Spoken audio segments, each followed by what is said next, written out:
I'm Doug Stone, Scout Executive for the Indian Waters Council, the Boy Scouts of America. I'm delighted today to be joined by the Director of the South Carolina State Park System, Mr. Paul McCormack. Paul, welcome. Thanks for joining us. Thank you for having me today. Excited to be here. Well, Paul, you're an Eagle Scout and a former Scoutmaster. I know that scouting is important to you. Could you share a little bit as to why scouting is important to you? Oh, absolutely. So I started like many young youth do. I started as a Cub Scout in elementary school. My dad came to the meeting and we signed up together. From there, I fell in love with going outside in Scouts and participating. I grew up in a city, so it was my chance to get into the woods. I got into the Boy Scout ranks and started going to summer camp. We laugh as we reflect on it as a family now. My first summer at summer camp, I spent the first night crying myself to sleep home. The next year, I asked if I could go for 2 weeks with the provisional troop and my own troop. And the following year, I joined staff as a camp counselor. I stayed working at that camp all the way through college. I'd finish up down here at the Citadel, head home, and I'd head to camp right away and to participate. We used to do environmental education and learning for school groups, so I'd do that and then jump right into camp. I fell in love with not only the outdoors, but helping people learn about the outdoors through Scouts, which obviously reflected in my career. And also, I think Scouts gave me an opportunity, as it does a lot of our youth, and as an adult leader later on in life, it's great to watch young men and now young ladies pick up leadership skills in Scouts that just phenomenal opportunities at a very young age to lead groups of people that can really teach you a lot. So the Scouting Foundation, I credit for a lot of what I became in life.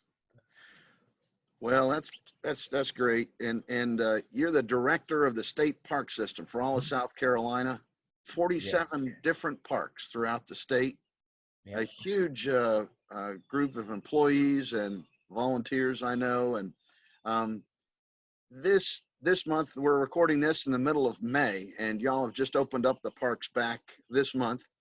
I'm sure you're going through some tremendous challenges in doing that. So fill us in a little bit. What's going on? Because really, Paul, we want to encourage our scouting family to put the outing back in scouting. They're wondering, how do we do that?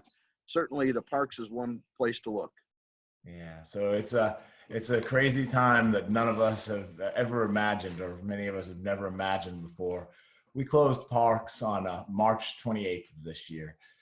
And we closed them for a couple of reasons. First of all, nobody was really sure with this pandemic, how this virus was transmitted.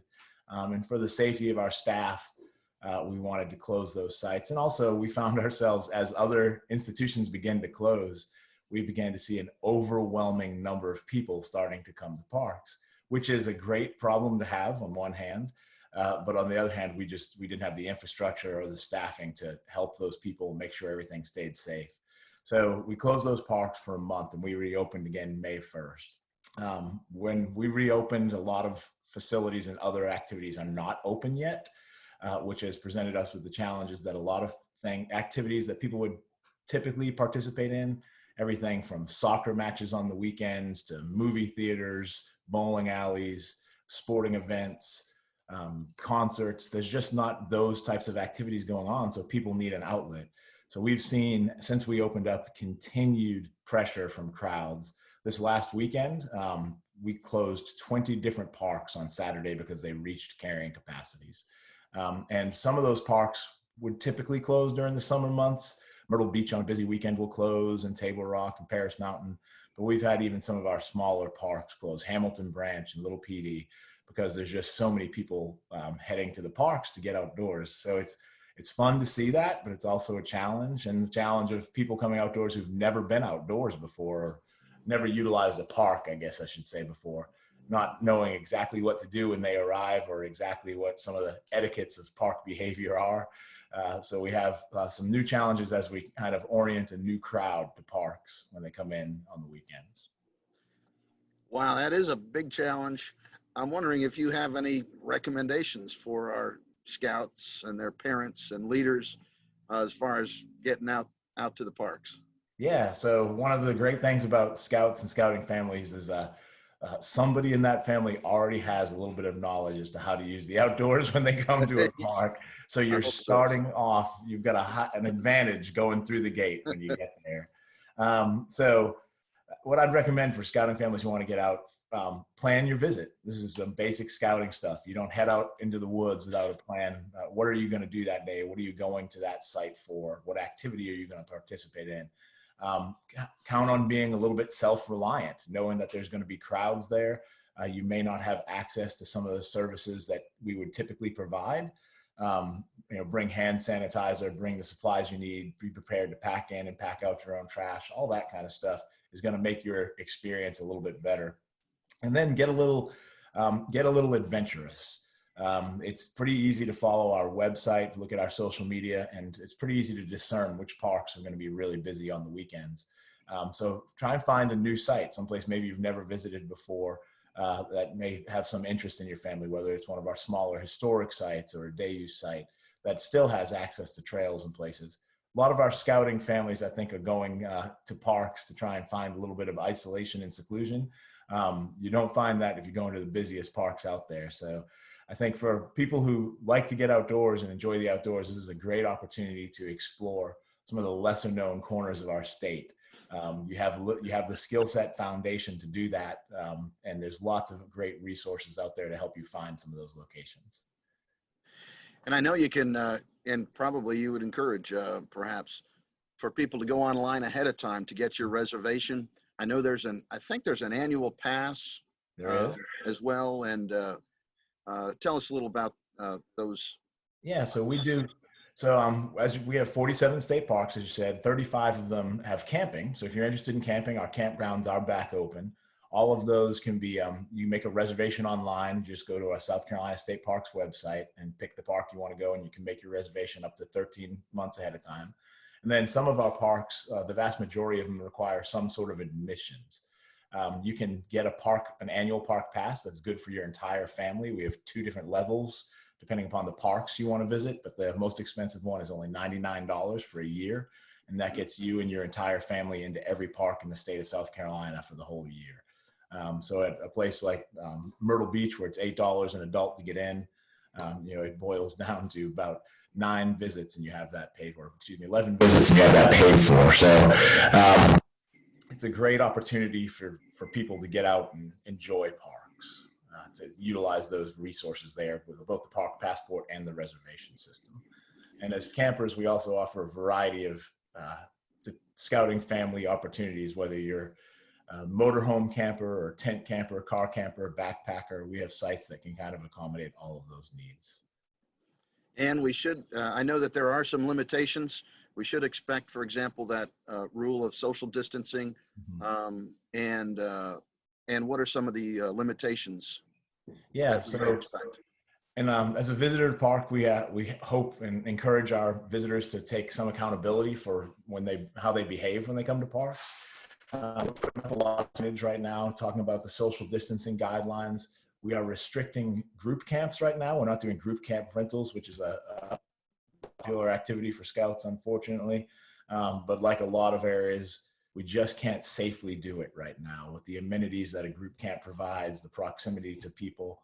It's just not a safe activity for us to provide and to service. So, but where you can come into parks, we're asking everybody to maintain 6 feet of distance from any other family unit, whether, your family unit can be on the beach, but away from other people, and no group gatherings that exceed 50 people. So we have community buildings and some other things, but those are for day use gatherings as well. And then we also ask, we're having all of our staff wear face coverings right now. And we ask if you interact with our staff. We know you're outdoors, but if you're closing the gap to interact with our staff, either stay at a distance of much more than 6 foot or wear a face covering when you interact with our staff for everybody's safety. Terrific. Well, Paul, you've, worked through some pretty significant challenges here, particularly recently, and there are more in the future, I know. And similarly, our scouting families are very frustrated these days and are really looking for not only places to go outdoors, but perhaps some sense of, getting back to normal. What encouragement might you have for our scouts and their families as we look to the future of the Boy Scouts and to the future of this world. Yeah, I think scouting has taught me a lot and given me, like I said earlier on, a great foundation and principles. And I think that's what we're trying to instill in the kids today, and the families that participate in this. So generally, scouting is a family activity. So you may have your boys involved, may not be a leader, but you're still part of a scouting family. And the things that we encourage our scouts to do are things that can help all of us worldwide through this difficult time. A scout is courteous, a scout is helpful, all of these things that we have that we try to train our youth. This is not about who's right or who's wrong, in my opinion. There's no right answer. Every answer is right and every answer is wrong to everybody out there right now. And we live in a world that is becoming increasingly divisive over the need to be correct. And I think as a scouts, I think we have a higher level to serve each other, to serve our community, to take care of each other. And so the answer is what's good for the community, not what's good for me, what's good for you.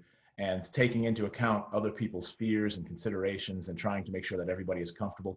And if it's family units, we can start to look out for each other's interests instead of our own above our own interests. I think as a society, we'll make some improvements. We'll make everybody's experience a little bit better.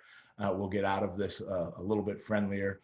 But when you go out into public as a family and as a scouting family, look at your role not as a participant, but as a leader. And if you go out into public looking at yourself as a leader for the public to follow, I think that you can make an impact on how we get through this. Paul McCormack, Eagle Scout, Director of the South Carolina State Parks. Thank you so much for joining us, Paul. We appreciate it. We look forward to seeing everybody, our scouts out there, really working to head out to the state parks. Thank you for the advice and words of encouragement and for being with us this morning. My pleasure. It's nice to see you this morning, Doug. You have a great day. All right. You too.